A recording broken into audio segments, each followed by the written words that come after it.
जय हिंद। आज का मंथ जो है जुलाई मंथ से करंट अफेयर रहेंगे।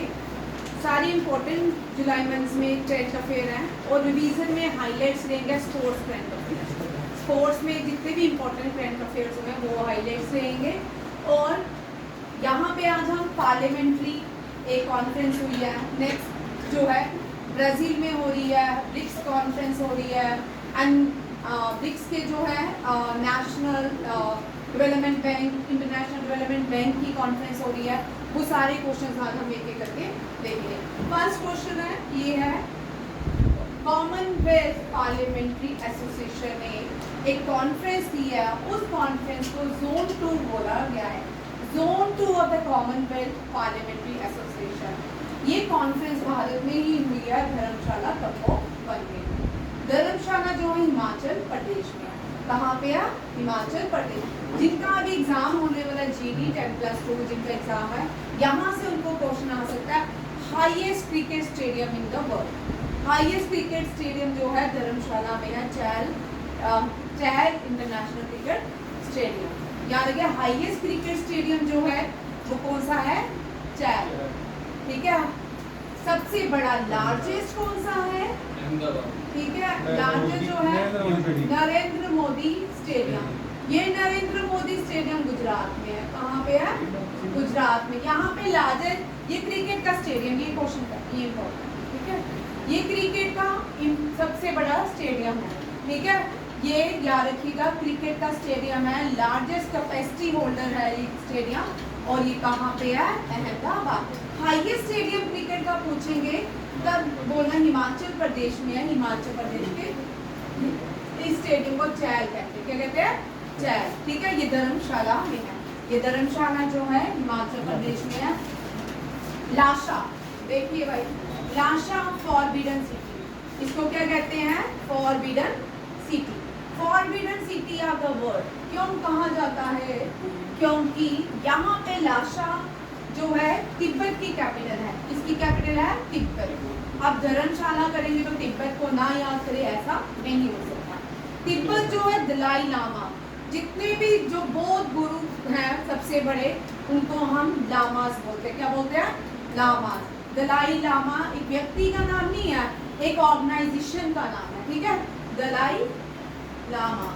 और ये जो दलाई लामा है, जब यहाँ पे ये भारत तिब्बत जो था भारत का पार्ट था, जैसे POK पाकिस्तान के पास है, इसी तरह ये चाइना के पास है। किसके पास है? चाइना के पास। जब बौद्ध थे यहाँ के, इनको छोड़ के आना पड़ा। जब उनको शरण कहाँ पे देगी? भारत के धर्मशाला में। आप धर्मशाला में मोस्टली बच्चे गए होंगे, वहाँ पे आपने देखा होगा धर्मशाला में लामास की बहुत बड़ी मोनेस्ट्रीज है। वहाँ पे बहुत बड़ी बुद्ध मोनेस्ट्रीज है। ठीक है, पूरे धर्मशाला में मकलोडगंज में जितने भी नीचे बाजार है वो सारा इन्हीं का ही बाजार है, लामास का ही बाजार है। यहाँ इनको शरण देगी। तिब्बत को क्या कहते हैं? ये क्वेश्चन कर ले। तिब्बत जो है forbidden city of the world. हमेशा आंसर यही रहेगा। अगर आप कोई बुक्स में देखिए या अगर आप विकिपीडिया में देखिए, वहाँ पे अलग अलग answer according to their choices हैं। ठीक है, बट यहाँ पे इसका आंसर यही है, तिब्बत जो है इसको forbidden city of the world कहा जाता है। कैपिटल इज लाशा और ये चाइना में है। अब यहाँ पे 2-3 और क्वेश्चन हैं क्योंकि तिब्बत आया है। तिब्बत से बहुत सारी तिब्बत मानसरोवर क्या है? यहाँ पे मानसरोवर। मानसरोवर में जो हिंदू है उनका बहुत बड़ा पिलग्रिम्स है, कैलाश टेम्पल, कैलाश माउंटेन। माना जाता है कि भगवान शिव है वहाँ पे वास करते हैं। अब इस मानसरोवर से बहुत सी नदियाँ ओरिजिनेट होती हैं। Very important question. ठीक है, कौन कौन सी नदियाँ ओरिजिनेट होती हैं? एक है इंदस, ब्रह्मपुत्रा, सतलुज एंड सतलुज नहीं है। ठीक है, इंदस, ब्रह्मपुत्रा, ये दोनों याद रखिएगा। ये मानसरोवर से, और जो इंदस है यहाँ पे देखिए थोड़ा इस तरह का ये इंडिया का थोड़ा मानचित्र मैंने बनाया है। यहाँ पे इंदस यहाँ पे आ जाती है, हिमालयास के पीछे फ्लो करती है। इंदस को हम ट्रांस हिमालयन रिवर्स बोलते हैं। मॉडल फॉर एनडीए, ठीक है। सबके इंडस जो है ट्रांस हिमालयन रिवर है, क्या है, ट्रांस हिमालयन रिवर। यहाँ ये एंटर करती है इंडिया में, इंडिया में लेह में एंटर करती है। लेह से ये कहाँ जाती है, पीछे की तरफ, गिलगिट की तरफ। गिलगिट जो है ये हिमालय के पीछे है, ठीक है। तो यहाँ पे गिलगिट से आगे ये मुजफ्फराबाद, मुजफ्फराबाद से पाकिस्तान, कराची में एंटर करती है, कराची से अरेबियन सी चले जाती है, ठीक है। ये करना है। इंडस ओरिजिनेट फ्रॉम मानसरोवर, कहाँ से, मानसरोवर। और ब्रह्मपुत्र का ब्रह्मपुत्र जो है ये भी करवाती यहाँ पे, क्योंकि अभी एक बच्चे का एग्जाम है, उसके साथ साथ जो भी क्वेश्चन है ये वाली एक्स्ट्रा ये है, ठीक है। और एनडीए सीडीएस जिनका भी है उनको भी ये वाले सारे क्वेश्चन हो जाएंगे। जिन्होंने सीएचएसएल दिया है सीजीए के एग्जाम में वो भी सेम क्वेश्चन, ठीक है। ये वाले क्वेश्चन मोस्ट इंपॉर्टेंट है। करंट अफेयर तो चलता रहता है, current affair after 6 month change हो जाता है, ठीक है। अभी जो एनडीए एग्जाम दिए जिन्होंने, उनका जो हो चुका है वो उसके बाद ये वो वाला करंट अफेयर नहीं आना, अब नया करंट अफेयर सीडीएस और एनडीए में देखेगा, ठीक है। ये क्वेश्चन सारे इंपॉर्टेंट है, इनको करते जाइए। इंडस जो है, इंडस की ट्रिब्यूटरी है शोक, जो इंडिया में लेह में आती है वो शोक है। कौन सी है, शोक। शोक जो होते हैं इसको डेथ रिवर कहा जाता है, क्या कहा जाता है, डेथ रिवर। और ये जो ओरिजिनेट होती है शोक रिवर आती है, ये सियाचिन ग्लेशियर से आती है। कहाँ से, सियाचिन ग्लेशियर। सियाचिन ग्लेशियर जो है हाईएस्ट बैटल फील्ड है, तो ये क्वेश्चन आ सकता है, हाईएस्ट बैटल फील्ड है, क्या है, बैटल फील्ड। अभी तो हम इसको जीएस की करंट अफेयर की क्लास ऐसे ही होती है, क्वेश्चन के साथ बहुत सारे क्वेश्चन होते हैं, ठीक है। हाईएस्ट बैटल यहाँ पे शोक रिवर, इसको डेथ रिवर भी कहा जाता है।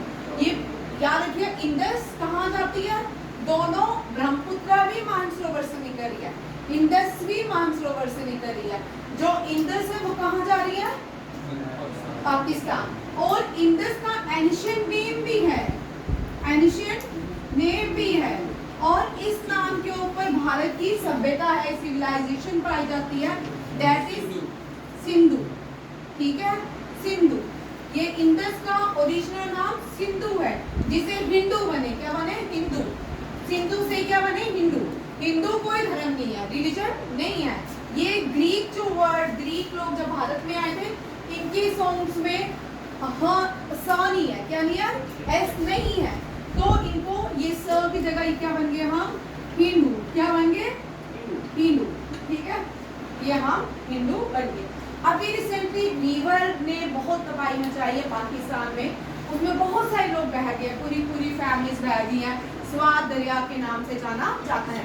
ये स्वात दरिया जो है हिंदू कुश माउंटेन से ओरिजिनेट होता है। कहाँ से ओरिजिनेट होता है, हिंदू कुश माउंटेन। याद रखिए, ये भी, ये हिंदू जो है इंडस वैली सिविलाइजेशन से आती है, सिंधु सिविलाइजेशन। और ये देखो, अब ये जो रिवर है ये कहाँ पे जा रही है, अरेबियन सी, पाकिस्तान। अब दूसरी जो रिवर ओरिजिनेट हो रही थी डेट इज ब्रह्मपुत्र। कौन सी थी, ब्रह्मपुत्र। ब्रह्मपुत्र भी कहाँ से ओरिजिनेट हो रही है, मानसरोवर से, ठीक है, मानसरोवर से आ रही है। तो मानसरोवर में इस ब्रह्मपुत्र को लगातार एनडीए में 24, 25 लगातार इसका क्वेश्चन रहा, ब्रह्मपुत्र 3 बार लगातार क्वेश्चन आ चुका है एनडीए में, ठीक है। इस बार ब्रह्मपुत्र नहीं आएगा, गंगा सिस्टम आ सकता है या इंडस सिस्टम, दोनों में से एक पक्का आएगा, क्योंकि लगातार ये क्वेश्चन आ रहा है, ठीक। मानसरोवर में इस ब्रह्मपुत्र के अलग अलग नाम है, ये लिख लो, अलग अलग। ब्रह्मपुत्र को मानसरोवर में तसामको बोलते हैं, क्या बोलते हैं, तसामको, ठीक है, क्या, ठीक है, तसामको हम याद रखते, यारलू तसामको भी बोल सकते हो, ठीक है। अब ये एंटर करती है भारत के अरुणाचल प्रदेश में, कहाँ, अरुणाचल प्रदेश में। भारत में अरुणाचल प्रदेश को में इस ब्रह्मपुत्र को दिहांग कहते हैं, क्या कहते हैं। ये टेबल सभी बनाइए, ये इजी टू लर्न है, जब पंकज सर पढ़ाएंगे वो आपको पूरा पढ़ाएंगे, ठीक है। रिवर सिस्टम पूरा पढ़ाते हैं, बट मैं इजी टू लर्न वाला काम करती हूँ क्योंकि करंट अफेयर की क्लास है, इसमें मैंने आपको ये सारी चीज़ें नहीं करवाई। फिर उसके बाद ये एंटर करके असम में। असम में अपना ओरिजिनल नाम ब्रह्मपुत्र से जानी जाती है। ब्रह्मपुत्र को असम में सॉरो ऑफ असम कहते हैं। क्या कहते हैं?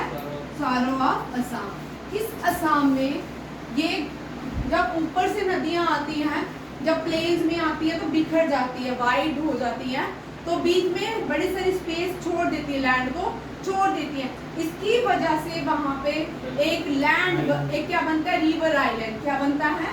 River island. क्या बनता है?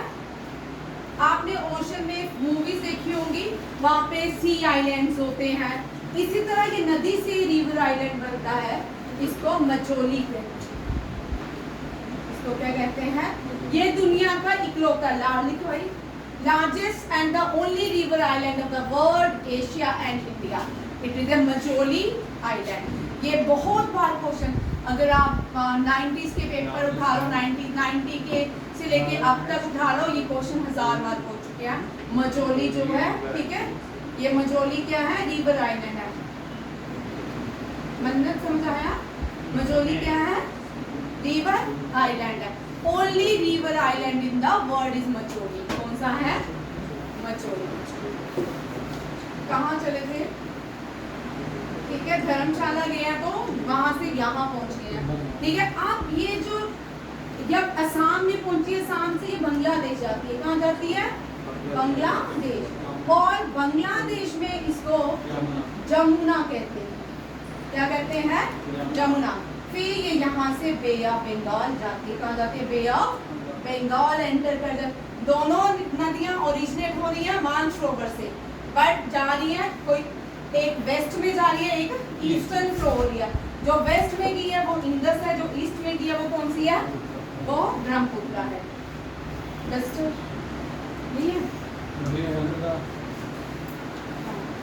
ठीक है, इससे क्वेश्चन लिखिए, ये सारे क्वेश्चन लिख लो। लिखो 3-4 क्वेश्चन पहले लिख। Highest battlefield in the world, ये लिखिए, इसमें मिटा दो। Highest battlefield in the world, Siachen Glacier, and operation launched on Siachen Glacier by Indian Army. Operation launched by Indian Army in Siachen Glacier is Meghdoot. कौन सा है? मेघदूत। ये बहुत पुराना ऑपरेशन है मेघदूत, फिर भी आ जाता है। ठीक है, वो ऐसे तो नंबर ऑफ ऑपरेशंस हैं, बट कुछ ऑपरेशंस हैं जो बार बार रिपीट होते हैं। ठीक है, मेघदूत लिख लिया।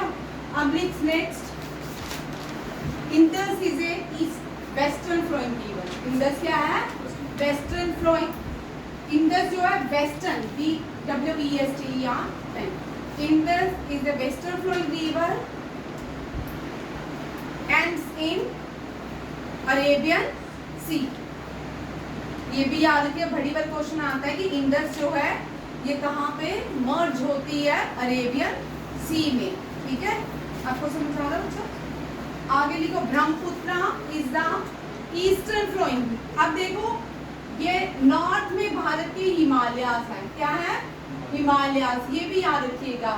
साउथ में भारत के कोस्ट हैं, सीज हैं, समुद्र हैं, ओशंस हैं। ठीक है, और वेस्ट में भारत के डेजर्ट हैं। क्या है? डेजर्ट है। और नॉर्थ ईस्ट में भी हिमालयाज है, पैरेलल लॉन्गिट्यूडनल की पैरेलल डेज होती हैं। ठीक है, ये हिमालयाज में आती है। ठीक, और नीचे क्या है? सेंटर में क्या है? प्लेट्यूज है। क्या है? प्लेट्यूज है। देखो इंडिया का रिलीफ स्ट्रक्चर कितना सुंदर है। किसी भी देश का, किसी भी कंट्री का ऐसा रिलीफ स्ट्रक्चर नहीं होगा। यहाँ पे हिमालयाज है, यहाँ पे समुद्र है, यहाँ पे डेजर्ट है, यहाँ पे प्लेट्यूज है। यहाँ पे क्या है? प्लेट्यूज के साथ मिनरल्स हैं, बहुत सारे मिनरल्स हैं। कहाँ पे? छोटा नागपुर प्लेट्यूज में, छोटा नागपुर प्लेट्यूज। ठीक है, ये भी याद रखिएगा। और ये आ गया, हिमालयाज आ गया, प्लेट्यूज आ गया, डेजर्ट आ गया, और ये आइलैंड्स हैं। ये नीचे जो है ये लक्षद्वीप है, ये अंडमान निकोबार है। यहाँ पे आइलैंड भी है। ये relief features of the earth होते हैं, अर्थ की शक्ल, जैसे हमारे फेस में आईज एंड नोज है, ईयर है, इसी तरह अर्थ के भी अपने एक रूप होता है। उस रूप में ये सारे जितने भी रूप है ये भारत में पाए जाते हैं। हिमालयाज हैं, समुद्र है, क्या है, डेजर्ट्स हैं, मिनरल्स हैं, प्लेट्यूज हैं, ठीक है। लैंडलॉक कंट्रीज भी हैं यहाँ पे, ठीक है। यहाँ पे जो हमारी स्टेट है वो लैंडलॉक कंट्रीज में आती है, क्योंकि यहाँ पे कोई भी सी या ओशन बॉडी, वाटर बॉडीज नहीं। वाटर बॉडीज तो है, झेलम है, चिनाब है, ठीक है। ये सारा क्वेश्चन इंपॉर्टेंट है। अब नेक्स्ट क्वेश्चन देखिए, इसी से ही आते हैं। Sutlej is the tributary of, लिख लो, Sutlej Chenab is the tributary of Indus, ठीक है। Sutlej is the largest tributary of Indus. Sutlej and Chenab, Sutlej and Chenab, Sutlej Chenab, Sutlej, Ravi, Beas, ये सारी ट्रिब्यूटरीज है। चिनाब, झेलम, ठीक है। ये जो है ये पंजाब में पंजाब जो है, पंजाब, 5 रिवर्स, 5 मीन 5 एब होता रिवर, पंजाब इससे बना है, ठीक है। किससे बना है? 5 एब, 5 दरिया, 5 रिवर से बना है। ये 5 नदियां हैं। अब भारत में Indus water treaty, Indus water treaty, ये क्वेश्चन आएगा तुझे, ठीक है, क्योंकि बर्निंग क्वेश्चन है, करंट अफेयर का है, और ये तो ऑलमोस्ट सारी जगह में क्या है, इंपॉर्टेंट क्वेश्चन बनती है, ठीक है। देखो इंडस वाटर ट्रीटी में ये जो है ईस्टर्न फ्लोइंग, ये जो है ये ईस्टर्न फ्लोइंग रिवर है, ठीक है। तुझे यहाँ से ये वेस्टर्न फ्लोइंग रिवर, ठीक है। ये कौन सी है? Western flowing river. Indus water में हमने रिवर्स को डिवाइड किया था, ठीक है। ईस्टर्न फ्लोइंग रिवर, नहीं सॉरी, यहाँ मैंने क्या लिखा है, ठीक लिखा है, ये ईस्टर्न फ्लोइंग रिवर और वेस्टर्न फ्लोइंग रिवर्स। वेस्ट जो है पंजाब में है सतलुज, ये 10 साल के लिए इसका पानी हमने पाकिस्तान को दिया था, उसके बाद हमने सारा पानी अपने पास, बट इसका 79% हम दे रहे हैं किसको? पाकिस्तान को। बट अब जो बीच में आर्बिट्रेटर था वर्ल्ड बैंक, उसको कैंसिल कर दिया है, ये ट्रीटी हमने कैंसिल कर दिया, ठीक है। कौन सी ट्रीटी कैंसिल की? क्वेश्चन आ सकता है, कौन सी? Indus water treaty. वैसे भी इंडिया ने पिटीशन फाइल की थी 2023 में कि अब हमारे देश में पॉपुलेशन बढ़ गई है। जब हमने ये ट्रीटी की थी तब हमारे देश की पॉपुलेशन कम थी, अब हमारे देश की पॉपुलेशन बढ़ गई है, हम इतना पानी आपको नहीं दे सकते। उसके बाद ऑपरेशन सिंदूर हुआ, जो भी हुआ, तो हमने ये ट्रीटी की स्टार्ट। ये मोस्ट फनीएस्ट ट्रीटी थी वर्ल्ड की, मोस्ट पीसफुल ट्रीटी थी वर्ल्ड की। खुद अमेरिका कनाडा को 1 इंच पानी नहीं देता, बात समझने की है। खुद जितने भी बड़ी बड़ी कंट्रीज हैं अपने वहाँ का पानी एक बूंद नहीं देता, शेयर नहीं करता दूसरी कंट्रीज के साथ। जब आर्बिट्रेशन की बात आती है तब भारत में आर्बिट्रेटर अपॉइंट कर देते हैं।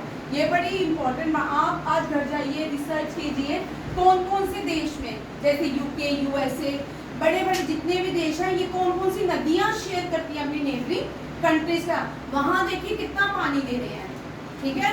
आपको समझ आ जाएगा कितना बायस है, क्या है, बायस है ये सारी चीजें। अब यहाँ पे आए, ठीक है, मैं यहाँ पे पहले लिखूंगी फर्स्ट 15 16 17 एंड 18, ठीक है। ये क्वेश्चन जो नए बच्चे हैं वो लिखेंगे। ये कौन है? स्पीकर्स। स्पीकर किसके हैं? लोकसभा। मैंने ये लोकसभा स्पीकर्स की रैंकिंग दी है, किसकी? लोकसभा स्पीकर की, ठीक है। आपको यही इंपॉर्टेंट याद रखने हैं, और आपको एक आज नया इंपॉर्टेंट याद रखना, ये बस, ठीक है। ये आज आपको नए जो नए लोग हैं उनके लिए तो सारे क्वेश्चंस नए हैं, जो पुराने हैं उनके लिए ये नया होने वाला। ठीक है, फर्स्ट जो लोकसभा स्पीकर कौन थे? जीवी मालवंकर। ठीक है, फिफ्थ फीमेल थी, फिफ्थ कौन थी? 15 कौन थी? मीरा कुमार। 16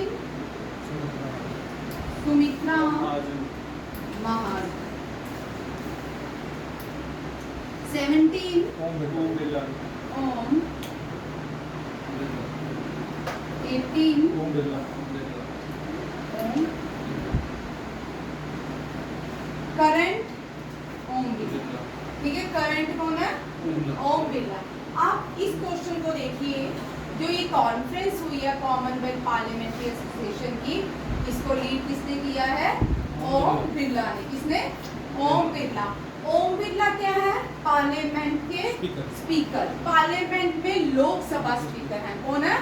पार्लियामेंट जो है, हमने पार्लियामेंट्री सिस्टम, ये भी लिखो, पार्लियामेंट्री सिस्टम हमने लिया है किससे? यूके से। किससे? हमने बारो किससे किया है? यूके से। ठीक है, और यहाँ पे जो बात होती है लोकसभा, राज्यसभा और द प्रेसिडेंट भी होते हैं। क्या होते हैं? क्यों प्रेसिडेंट क्यों होता है? लोकसभा में तो नहीं बैठते प्रेसिडेंट, राज्यसभा में नहीं बैठते, तो प्रेसिडेंट कौन होते हैं? प्रेसिडेंट दोनों हाउसेस के जब स्टार्ट होता है, सेशन स्टार्ट होता है, president address both the houses. President दोनों हाउसेस को क्या करते हैं? एड्रेस करते हैं, याद रखिएगा। इसलिए, और प्रेसिडेंट सिटिंग में बैठ सकते हैं पर राइट टू वोट नहीं है। एडवाइस दे सकते हैं, बट मानना लोकसभा और राज्यसभा के हाथ में। बस सबसे इम्पोर्टेंट जो है मनी बिल, क्या है? Money bill, very very important for all competitive exam. Money bill only introduced in Lok Sabha. कौन सा बिल है जो प्रेसिडेंट के कहने पे से लोकसभा में इंट्रोड्यूस होता है? मनी बिल, ये याद रखिएगा। मनी बिल सिर्फ कहाँ पे इंट्रोड्यूस होता है? लोकसभा। बट राज्यसभा में भी जाता है 14 डेज के लिए। राज्यसभा इसमें कोई काम नहीं करता है। राज्यसभा एडवाइस दे सकता है, अगर कुछ चेंजेस लाने बोल सकते हैं कि ले आओ, बट लोकसभा के मेंबर डिसाइड करेंगे, लोकसभा की मर्जी की इसको माने या नहीं माने। मनी बिल एक फॉर्मेलिटी के तौर पे कहाँ जाता है 14 दिन के लिए? राज्यसभा। उसके बाद मनी बिल कब बनेगा? मनी बिल जब प्रेसिडेंट की कंसेंट होगी। इसकी? The president. प्रेसिडेंट में द इसलिए लगाया है क्योंकि ये हाईएस्ट एग्जीक्यूटिव बॉडी है भारत की, जो भी है द। अब आप द इंडिया नहीं लिखते हम, ठीक है ना? यूएसए में द यूएसए लिखते हो आप, है ना? ये अपनी मर्जी है भाई, इंग्लिश चेंज कर लो, समझ आया? हमने यूएसए को सुप्रीम बना लिया तो उसके साथ द यूएसए लिखते हो नहीं? तो ये अपनी आपकी मर्जी है भाई, पढ़ाई के साथ कुछ भी चेंज करना नहीं करना वो हमारी, ये याद रखिएगा। ठीक है, प्रेसिडेंट लिखते तो हम सारे क्वेश्चन। प्रेसिडेंट जो होते हैं एग्जीक्यूटिव हेड होते हैं, executive head of the country president होते हैं। ठीक है, हमारे देश के एग्जीक्यूटिव हेड कौन होते हैं? प्रेसिडेंट। और जो प्राइम मिनिस्टर होते हैं वो head of the council of minister. किसके होते हैं? Head of the council of minister. वो काउंसिल ऑफ मिनिस्टर के हेड होते हैं। ठीक है, ये भी याद रखिएगा। अब यहाँ देखो, हमने पार्लियामेंट्री सिस्टम हमने यूके से बोरो किया। ठीक है, अब लोकसभा के जो हेड होते हैं, लोकसभा और राज्यसभा, लोकसभा के हेड को स्पीकर कहा जाता है, राज्यसभा के हेड को हम क्या कहेंगे? Vice chairman. Chairman of vice president जो होते हैं, vice president is the head of Rajya Sabha, but chairman उनको क्या बोलते हैं? Chairman of the Rajya Sabha. जो राज्यसभा के पहले chairman, very important question, doctor S Radhakrishnan. Doctor S Radhakrishnan, ये भी याद है। And he become the second president of India, and he was the first, doctor S Radhakrishnan was the first president of India, first vice president of India, Dr. S. Radhakrishna was the first Vice President of India and first Chairman of Rajya Sabha and first Chairman of, दोनों question बहुत बार आते हैं विराज, ये question बहुत important है। ये आज मैंने आपकी पॉलिटी भी उठाई है थोड़ी, ठीक है? अभी मैं पॉलिटी पढ़ाऊंगी आपको, आप बड़े पीछे हो गए, आपकी इंग्लिश की क्लास में लंबी चलती हो, ठीक है? फर्स्ट ये कौन है? Vice president of India and first chairman of Rajya Sabha and second president of India and teacher day is observe on the birth anniversary of doctor S Radhakrishnan. समझ आ गया? बोलूं तो रिपीट करो, ठीक है? ये डॉक्टर एस राधाकृष्णन लिखिए। अब हमने लॉन्गेस्ट सर्विंग, अब देखो हमने देखा है कि ये जो व्यक्ति है ओम बिरला, ये 2014 में भी हमारे पार्लियामेंट का स्पीकर था लोकसभा का, और 18 आप जो 2014 में सुमित्रा महाजन थी, इनका टेन्यूर लिख लीजिए, ठीक है? और इनका जो है 19 से पहले 4 साल जाते हैं 2010 से 14, ठीक है? ये याद रखिएगा, ठीक है? इनका टेन्यूर ये 18 सेशंस भी मैंने पार्लियामेंट के लिखे हैं, ठीक है?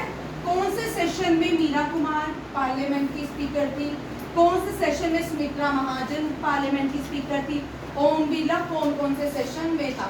अभी ओम बिरला को कोई 9 इयर्स नहीं हुए हैं, ठीक है? इसका सेकंड टेन्यूर चल रहा है, वो 6 ईयर हुए हैं as a speaker, but longest serving जो स्पीकर रह चुके हैं वो कौन है? बलराम जाफर। कौन है? बलराम जाफर। लिख लो लॉन्गेस्ट सर्विंग स्पीकर, क्योंकि ये क्वेश्चन अब इसलिए इम्पोर्टेंट है, अगर बीजेपी सरकार ये टेन्यूर कंप्लीट कर लेती है तो फिर ये Om Birla become the longest serving chief minister. अगर बीजेपी सरकार टेन्यूर पूरा कर लेती है then Narendra Modi become the first या second longest serving prime minister of India, ठीक है? अगर इफेक्ट, ठीक है? क्योंकि हम डेमोक्रेटिक कंट्री में रहते हैं, डेमोक्रेटिक कंट्री में कभी भी डिसॉल्व हो सकती है लोकसभा, ठीक है? अगर नहीं होती है तो longest serving prime minister speaker कौन बन जाएंगे पार्लियामेंट के? ओम बिरला। और अब तक के longest prime minister JL Nehru है, लॉन्गेस्ट स्पीकर बलराम जाफर है। ये क्वेश्चन इसलिए मैंने डाला है क्योंकि आ सकता है अब किसी भी एग्जाम में जो है बलराम जाफर से क्वेश्चन पूछ सकते हैं। नेक्स्ट क्वेश्चन देखिए, ये बड़ा इंपॉर्टेंट क्वेश्चन है।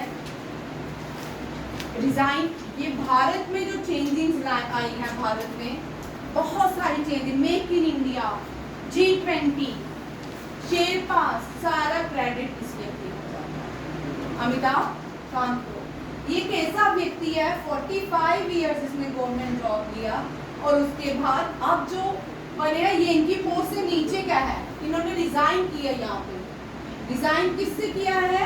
एज शेरपास,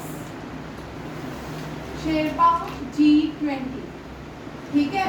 अमिताभ कांत ये कौन है? ये फर्स्ट CEO है नीति आयोग के। नीति आयोग जो है यहाँ पे ये भारत के लिए बहुत इंपॉर्टेंट है। नीति आयोग को एस्टैब्लिश हुई थी 1 जनवरी 2050। नीति आयोग मीन्स, नीति मीन्स हमेशा मैं आपसे पूछती हूँ, हमेशा आपका रिप्लाई कभी नहीं आता नीति आयोग में। बोलो नीति means national institution for transforming India. लिखिए, हमेशा ही आप लोगों ने कभी मुझे एंड से नेशनल, आपको बच्चा ये क्वेश्चन आंसर, ठीक है? National institute for transforming India. NITI Aayog से पहले जो 5 ईयर प्लान सबने सुने हैं, ठीक है? उसको प्लानिंग कमीशन कहा जाता है। नीति आयोग का पुराना नाम प्लानिंग कमीशन, क्या था? Planning commission, CHSL, CGL, NDA, CDS में क्वेश्चन आता है। प्लानिंग कमीशन जो थे ये हमने इनको 5 ईयर प्लान कहा जाता है, 5 ईयर प्लान, और हमने ये लिया USSR से बारो किया। किससे बारो किया? USSR से। प्लानिंग कमीशन 5 ईयर प्लान हम किससे ले रहे थे? USSR से। यहाँ पे USSR क्या करता है, हर 5 साल का एक पूरा चार्ट बना लेता था, हमने 5 साल में ये एक्टिविटीज कर लिया।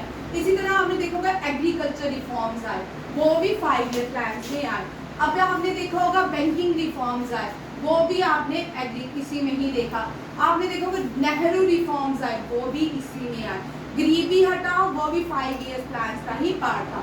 बहुत सारे प्लान थे जो क्या हुए, आते गए जाते गए, और इन जो 5 ईयर प्लान्स का उद्देश्य था भारत की जो GDP है उसको क्या करना, बूस्ट करना, एनहेंस करना, इन प्लान्स का काम होता है। ठीक है, जब भी 5 ईयर प्लान्स आते हैं या नीति आयोग आती है, हो सकता है इसके बाद दूसरी सरकार आपकी सपोज कांग्रेस, तो ये नीति आयोग को कैंसिल कर देगी, इसको नीति आयोग को दोबारा से, क्योंकि कांग्रेस का प्लानिंग कमीशन हमने बारो किया था USSR से, JL नेहरू ने, who was the prime minister during the borrow of 5 year, JL Nehru, ये भी याद रखिएगा। ठीक है, JL नेहरू जो भी प्राइम मिनिस्टर रहते हैं वो ही चेयरमैन रहते हैं नीति आयोग प्लानिंग कमीशन के। चेयरमैन कभी भी चेंज नहीं होते हैं नीति आयोग और प्लानिंग कमीशन के, हमेशा ही प्राइम मिनिस्टर ऑफ इंडिया इनके चेयरमैन रहेंगे। अगर सपोज कल इंडिया में डेमोक्रेसी खत्म हो जाती है तो ये ऑलरेडी सब खत्म हो जाएगा। ठीक है, और प्लानिंग कमीशन 5 ईयर प्लान हमने USSR से लिया।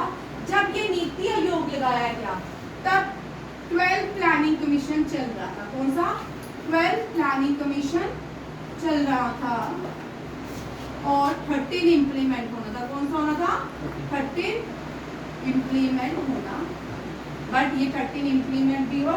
12 तक ही प्लानिंग कमीशन, ये 5 ईयर प्लान में पढ़ाऊंगी इस सैटरडे। ठीक है, इंपॉर्टेंट है, इनमें से क्वेश्चन रहता है। ठीक है, ये आपके JKSSB SI के लिए भी इम्पोर्टेंट है, JKSSB के लिए भी इम्पोर्टेंट है, CGL CHSL में आते ही आते हैं। ठीक है, और NDA में पेपर उठा लो, 2 बार आ चुका है 5 ईयर प्लान से क्वेश्चन। डिटेल में करवाऊंगी, एक क्वेश्चन है, 1.5 घंटा की क्लास, ये कर लिया।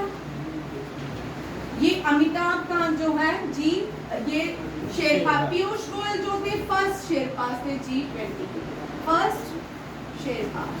G20 हमने देखा पहली बार भारत में हुआ 2023 में। इसमें नया क्या हुआ? इसमें बड़ी सारी चीजें नहीं हुई। इसमें पूरे भारत में आपने देखा G20 का शोर था। G20 के यंगेस्ट यंग जितने भी डेलीगेशन बाहर से आ रहे थे दुनिया के, किसी को कश्मीर ले जा रहा थे, किसी को MP में घुमाया, किसी को भारत का इतिहास दिखाया।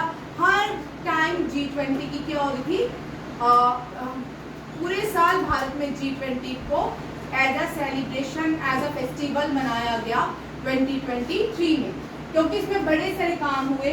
दुनिया को भारत पूरी दिखाई दी, जो भी डेलीगेशन आता था उसको घुमाया जाता था, भारत की ट्रेन वंदे भारत में भी घुमाया गया, बहुत सारे काम हुए। बट G20 में जो काम हुआ वो है अफ्रीकन यूनियन का। किसका? African union. अब अफ्रीका जो है second largest continent in the world है। इतनी सारी स्टेट्स हैं, उन सबको, हर एक स्टेट को तो G20 का मेंबर नहीं बनाया जाएगा। पूरे अफ्रीका को एक यूनियन का नाम दे दिया गया और उसको क्या बोला गया? African union. ये अफ्रीकन यूनियन को किसका मेंबर बनाया गया? G20 का। ठीक है, G20 में अफ्रीकन यूनियन भी है और यूरोपियन यूनियन भी है। और क्या है? यूरोपियन यूनियन भी। एक और काम हुआ, हमने G20 की प्रेसिडेंसी किसको दे दी? ब्राजील को। किसको? ब्राजील को। इस साल ब्राजील में क्या होगा? 2025 G20 कहाँ होनी है? ब्राजील में नहीं, 24 में हुई थी। इस साल इंडोनेशिया में होनी है, चेक करना, इंडोनेशिया शायद।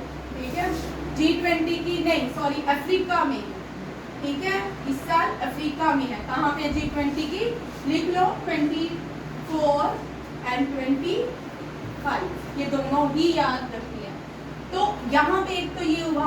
अब क्लोजिंग सेरेमनी हुई जब G20 की, तब भारत ने एक बिल्डिंग बनाई, उस बिल्डिंग को हम भारत मंडपम कहते हैं। क्या कहते हैं? भारत मंडपम। ये भारत मंडपम किसके लिए बनाएगी? क्लोजिंग सेरेमनी ऑफ G20 को यहाँ इसमें ऑर्गेनाइज किया गया। और इस भारत मंडपम में दुनिया का सबसे बड़ा लार्जेस्ट नटराज स्टैचू लगाया गया। नटराज जो स्टैचू है वो लॉर्ड शिवा को कहते हैं, डांसिंग फॉर्म ऑफ शिवा की है नटराज। कभी कभी क्वेश्चन आता है ये भी एग्जाम में, ठीक है, ये भी इम्पोर्टेंट है, ठीक है। बड़े से रशिया का व्लादिमीर पुतिन नहीं आया था यहाँ पे G20 में, और ऑलमोस्ट सारे ही आए थे, ठीक है, क्योंकि यूक्रेन के साथ वॉर चल रही है। आपने अभी देखा होगा यूक्रेन ने ड्रोन सिस्टम जिसको बी की तरह उसने लॉन्च किया था, रशिया के 80 बम्स के ऊपर उसने वो ड्रोन सिस्टम लॉन्च किया था। उसने रशिया के बहुत सारे बम क्या है डिस्ट्रॉय कर दिए हैं। अब यहाँ पे उसके बाद आपने देखा रशिया ने बम भी गिराया यूक्रेन पे। रशिया ने जो अटैक किया है वो ड्रोन से किया है यूक्रेन के ऊपर, और इसका मतलब समझते हो, जितने भी बम थे वो वहाँ पे क्या हो गया, रशिया के पास बम की क्या हो गया, कमी हो गई। ये बड़ी इम्पोर्टेंट चीज़ें हैं, छोटी छोटी हैं, धीरे धीरे। और इंडिया इनसे रशिया से बाय कर रहा था, ये इसलिए इम्पोर्टेंट था, हमने करंट अफेयर में पढ़ा, इंडिया ये बॉन्ड जो है रशिया से क्या कर रहा था, बाय कर रहा था। बट अब नहीं देगा रशिया, क्योंकि रशिया के पास कुछ भी नहीं है। रशिया एक तरफ है, नाटो 22 कंट्रीज एक तरफ है, ठीक है। जो नाटो कंट्रीज है वो यूक्रेन की तरफ से लड़ रही है, ठीक है, और जो एक होना रशिया। नेक्स्ट देखो, ये जो है अभी जिनका क्वेश्चन किया है हमने, Amitabh Kant farmer CEO of NITI Aayog थे, G20 शेरपास भी थे। अब इनको एक न्यू रोल दिया गया है कनाडा में, as a senior adviser to Fairfax financial holding limited, ठीक है। कैनेडियन इन्वेस्टमेंट फर्म्स हैं जो known for his leadership in Indian reforms and development agenda. Kant is said to be enhance Fairfax engagement in Indian journey. मैं 2016 से जितने भी current affair पढ़ाया ना, जो लोग IPS IAS जितने ब्यूरोक्रेसी के लोग थे ना, वो मैंने, चाहे वो कांग्रेस के टाइम पे थे, इस 2014 से पहले ही जो ब्यूरोक्रेसी में थे लोग, इनको हटाया नहीं गया। इनको टीम में रख, क्या होता है, जो नई सरकार आती है ना, पहले क्या करती है, सबको खाली कर देती है कि पुराने भी बंदे जो सरकार के थे खाली करो भाई जी, अब मैं यहाँ आऊँ। इस सरकार ने ऐसा कुछ नहीं किया। जो लोग जिधर काम कर रहे थे, ठीक है, डिपार्टमेंट्स में, उनको बोला तुम अपने का, अगर आप सिंपल सी एग्जाम्पल है, हम अपने घर पे पुरानी मेड को निकाल देते हैं, नई मेड के साथ हमें फिर से क्या करना पड़ता है, फिर से सिर दर्द करनी पड़ती है, उसको फिर से काम सिखाया जाता है। हाँ, और इसी तरह जो पुराने लोग थे उनको बोला तुम यहीं टिक के काम करो, बट काम करो। समझ आया? इससे क्या हुआ, एक तो पैसा बचा देश का, ठीक है, दूसरे वही लोग काम करते जिनको पहले काम आता था, नए लोगों को अपॉइंट नहीं किया गया। तो ये सब लोग पहले से ही चल रहे थे, बहुत से ब्यूरोक्रेसी के लोग पहले से ही काम, उनको हटाया नहीं गया, नए लोग लाए गए जो बड़े इंटेलिजेंट थे।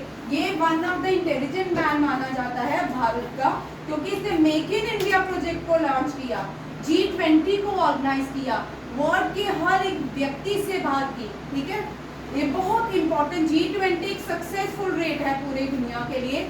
जैसे भारत ने G20 ऑर्गेनाइज किया, आज तक किसी भी देश ने वैसे G20 को ऑर्गेनाइज नहीं किया। ये बड़ा इंपॉर्टेंट व्यक्ति है। कुछ ऐसे भाई अपनी पोस्ट से ये नीचे की पोस्ट आए डिजाइन करने का, इनको अपनी पोस्ट से ऊपर जाते, ठीक है, ये नीचे की पोस्ट आया। ऐसे बहुत से लोग हैं, अगर क्योंकि आप लोग तो पढ़ते अभी पढ़ रहे हो ना, ऐसे बड़े सारे लोग हैं, सिख हैं, मुस्लिम्स हैं, हिंदू हैं, मतलब अलग अलग कंट्रीज में इतनी बड़ी बड़ी पोस्ट में है, वो क्या क्या करते हैं आप सोच भी नहीं सकते।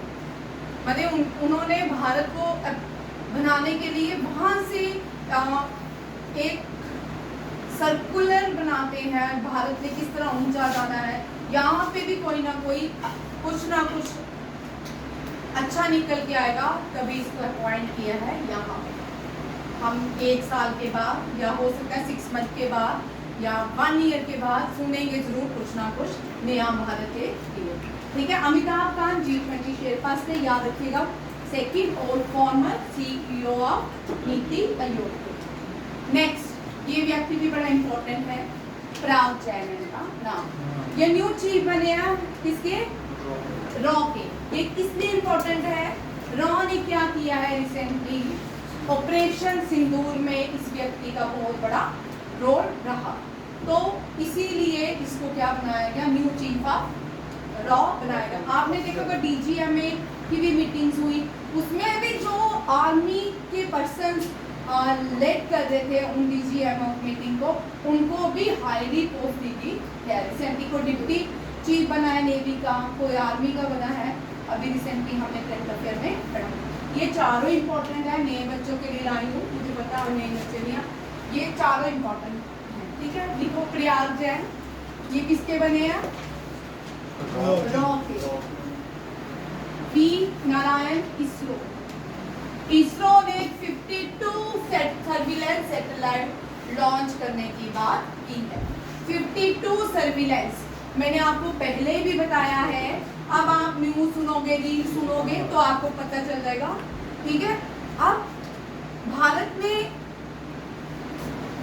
2014, 15 में, 16 में एक साथ 102, 105 सैटेलाइट लॉन्च की थी। कितनी? इसरो ने 105। जो हमने 96 में काम करना था वो हमने काम किया 2016 में। 20 साल के बाद ये काम हुआ। जो भारत, क्योंकि उनको पता है भारत, जितने भी ये हम इंग्लिश मूवीज देखते हैं, ठीक है ना, हमको होता है कि जो नहीं देखता वो देखे। इंग्लिश मूवीज में बहुत एडवांस चीजें दिखाई जाती हैं, ठीक है, वॉर की। आपने देखा होगा नासा को बढ़ चढ़ के दिखाते हैं, ठीक है ना, नासा की हर चीज को बढ़ चढ़ के दिखाते हैं, जबकि नासा में 75% जो है इंडियंस लोग काम करते हैं और हर चीज बढ़ चढ़ के दिखा रहे हैं, वहाँ पे दिखाते हैं। अगर हम लोग भी दिखाना शुरू हो जाए तो क्या होगा, फिर लोग बोलेंगे नहीं भाई, इंडियन स्पेस रिसर्च जो ऑर्गेनाइजेशन है ये भी कमाल कर दिया। मैंने आपको पहले भी ऑपरेशन सिंदूर होने से स्टार्ट होने से पहले भी बताया था, भारत के इसरो ने एक ऐसा सर्विलेंस लॉन्च किया हुआ है जो पूरे पाकिस्तान के न्यूक्लियर उनका जो प्लेस है उसके ऊपर नजर रखता है, कौन जा रहा है कौन आ रहा है। अब 52 सर्विलेंस स्पेस पे लॉन्च की जाएंगी तो वो पूरे वर्ल्ड को देखेगा कौन सी एक्टिविटी का, वो वहां से गाड़ी का नंबर तक बता देंगे। इस तरह की सर्विलेंस जो है सैटेलाइट्स बनाई जाएंगी, ये भी बड़े इंपॉर्टेंट। और आप लोगों के लिए, जितने भी लोग बैठे हो ना, आप सबके लिए, चाहे लड़कियां चाहे लड़के, उन सब के लिए बहुत सारी अपॉर्चुनिटीज ओपन हो चुकी है। आप कोई भी फॉर्म भरिए, इनके ग्रेजुएशन लेवल पे भी है कि आपको लेंगे, ठीक है। इन कोर्सेज में आपको 10+2 बेसिस पे भी है, ग्रेजुएशन बेसिस पे भी है, आपको ये लेंगे। सबके लिए अपॉर्चुनिटीज है इस टाइम।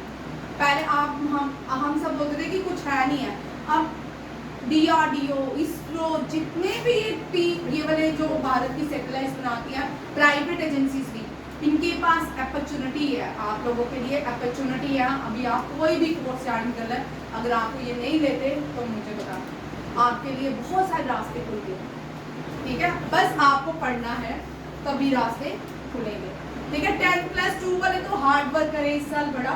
अगर इन जगहों में, इनके बारे में, इन स्पेसिस में पहुंचना चाहते हो, IIT, इस सारे IIT आपके लिए खुले हैं, ठीक है। NIT तो है ही है, बट IIT ये सारे आपको खुले हैं, ठीक है। ये बड़े इंपॉर्टेंट। इसरो, ये संजय मल्होत्रा RBI गवर्नर बने हैं, ये चीफ इलेक्शन कमिश्नर बने हैं गणेश कुमार। देखिए बड़ा इनमें से क्वेश्चन देखो, very important. Prayag Jain raw के चीफ बने हैं। इसरो के न्यू चीफ V नारायणन, इनकी पे स्केल बहुत कम है, ठीक है, इंडिया के लोग बच्चे जो हैं, जो एस सोमनाथ ने एक आर्टिकल रिलीज किया था रिसेंटली लास्ट 3-4 वीक से पहले कि इंडिया के बच्चे इसरो में आ ही नहीं रहे, DRDO ज्वाइन नहीं करे। क्यों? क्योंकि पे स्केल कम, तो इनका पे स्केल बाहर ज़्यादा पे स्केल है, तो इंडिया के बच्चों ने, इसलिए गवर्नमेंट ऑफ इंडिया ने बड़ी सारी अपॉर्चुनिटीज को ऑफर कर दिया है। लिख लो, Sanjay Malhotra reserve bank of India के चेयरमैन बने हैं। Ganesh Kumar chief election commissioner. आगे मैंने ये सारे पॉइंट्स आप लोगों के लिए रखे हैं, लिख लो। प्रयाग जैन रॉ means research and analysis wing, और बी ISRO means Indian space research organisation. RBI means reserve bank of India. Reserve bank of India का हेडक्वार्टर मुंबई में है। जितना भी फाइनेंस का, अगर आपको नहीं आता होगा एग्जाम सपोज, ठीक है, जितने भी फाइनेंस से रिलेटेड क्वेश्चन है ना, उनके हेडक्वार्टर मोस्टली कहाँ पे है? मुंबई में। याद रखना उसका हेडक्वार्टर कहाँ पे है? मुंबई में। गणेश कुमार ये चीफ इलेक्शन कमिश्नर है, इससे पहले राजीव कुमार थे, और फर्स्ट इलेक्शन कमिश्नर सुकुमार। कौन थे? सुकुमार। नेक्स्ट क्वेश्चन देखिए,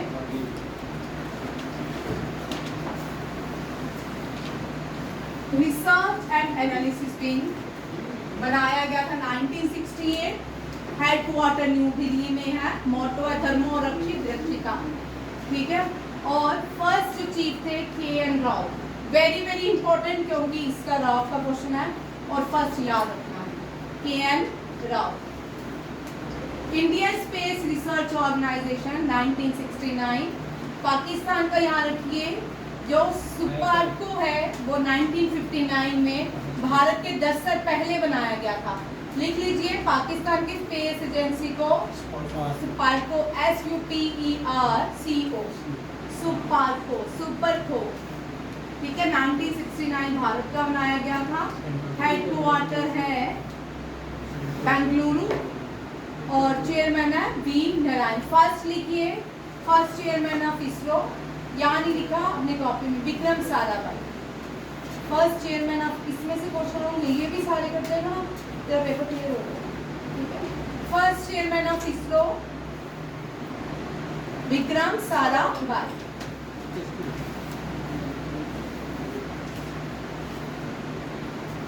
फर्स्ट सैटेलाइट जो है, ये भी लिख ले, फर्स्ट सैटेलाइट आर्यभट्टा।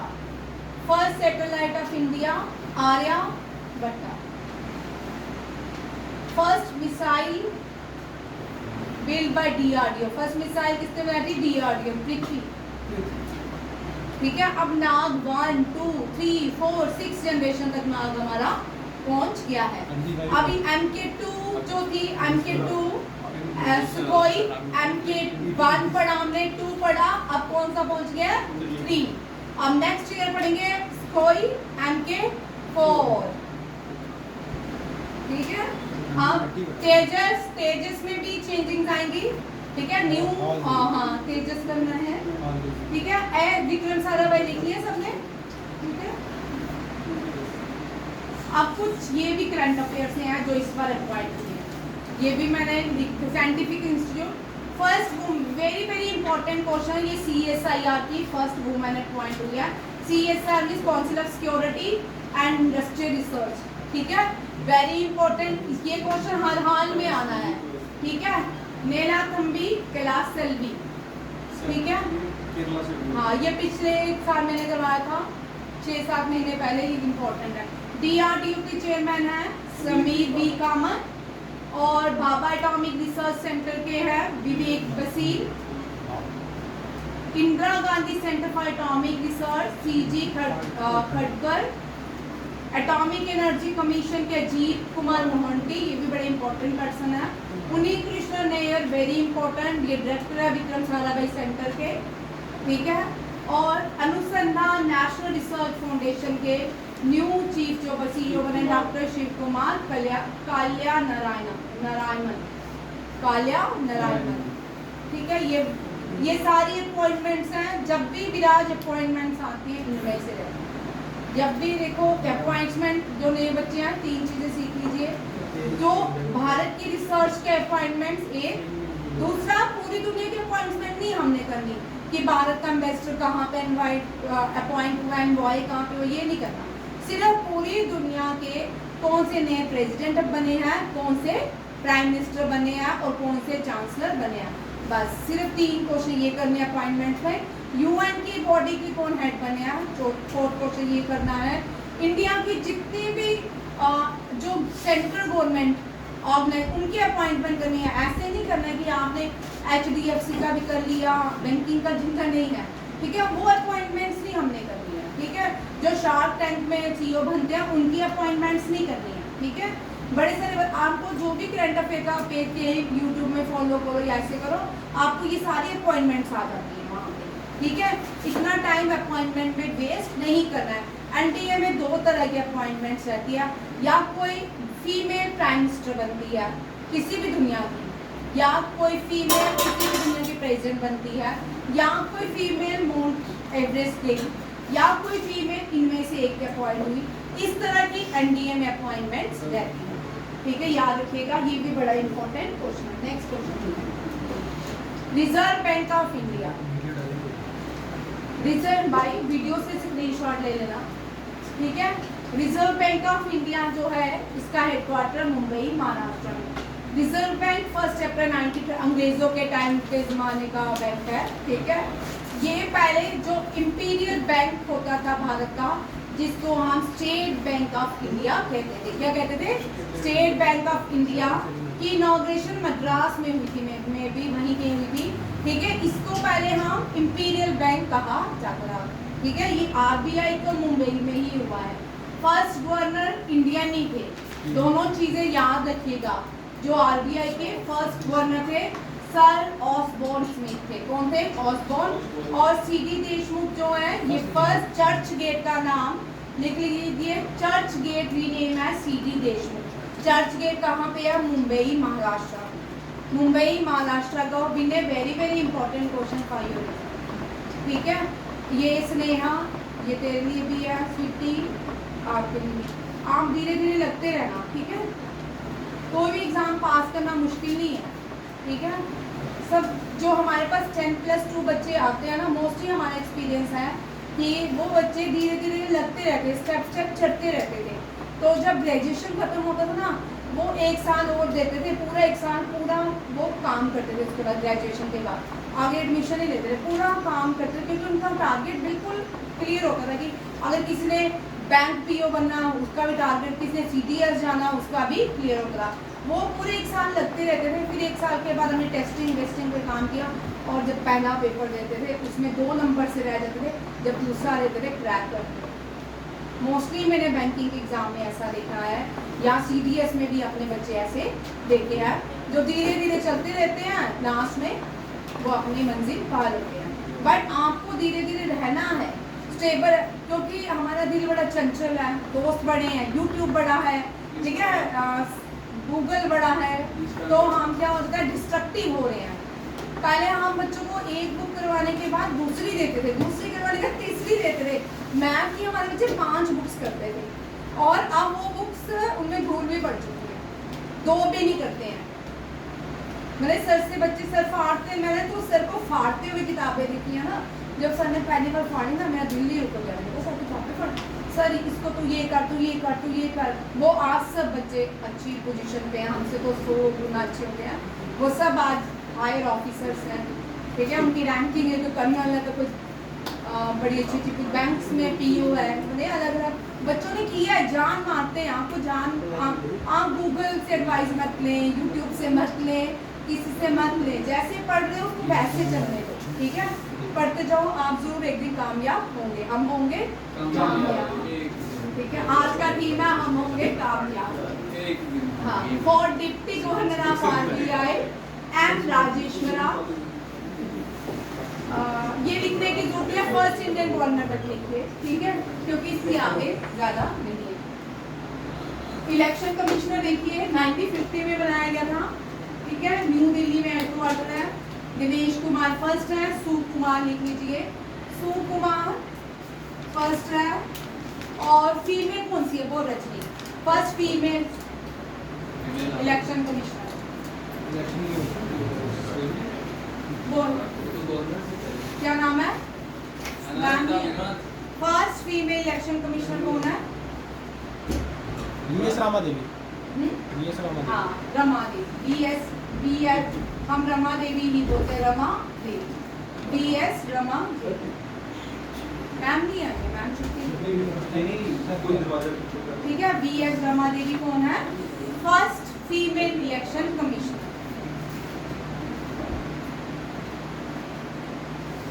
लिख लो।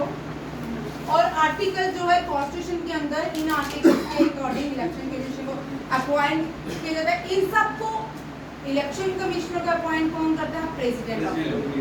ठीक है, T24 T29 ब्रिक्स। क्या बस 2 क्वेश्चन दिख रहा है भाई?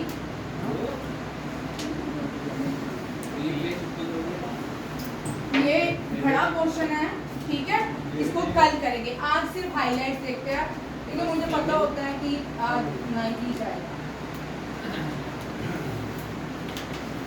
यहाँ से ये स्पोर्ट्स के हाईलाइट्स क्वेश्चन देखिए। विदर्भा ने इसका रणजी ट्रॉफी किसने जीती?